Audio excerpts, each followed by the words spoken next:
En af mine tidligere mentorer, han sagde til mig, at Nikolaj, du må tjene alle de penge, du overhovedet har lyst til. Bare sørg for, at du ikke bruger mere end 20 timer om ugen på at tjene dem. Og jeg kan huske, det provokerede mig helt latterligt meget, da han sagde det, fordi det skubber til hele min måde at se verden på. Og så udfordrer det de overbevisninger, jeg havde på daværende tidspunkt omkring, hvad der var muligt og hvad der ikke er muligt. Men noget, der trods alt er gået op for mig, det er, at vi jo ikke sat i verden for at arbejde.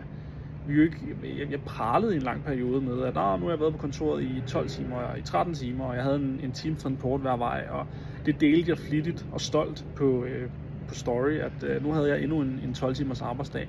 Ikke fordi der er noget forkert i det, det er jo bare at spørge sig selv, jamen lever jeg det liv, der begejstrer mig mere end noget andet, eller går jeg rent faktisk på kompromis? Lever jeg det liv, som jeg virkelig godt kunne tænke mig, eller somewhere along the way blev jeg lidt kort op i, hvad andre synes, der var fedt, og så om Morten og Kenneth og whatever, de synes det her det er fedt, så det gør jeg også. Jeg tror det er vigtigt at stoppe op løbende og evaluere de beslutninger, man har taget igennem livet, og huske på, at formålet med at være hernede, det er at finde hjem i sig selv og leve som den mest autentiske udgave af sig selv. Så hvis dit job, du har lige nu, det understøtter det, cool, keep going. Hvis ikke, og du føler, at du går på kompromis, både med dine levestandarder, men også med den person, du er, så er det måske på et tidspunkt at stoppe op og kigge dig selv i spejlet.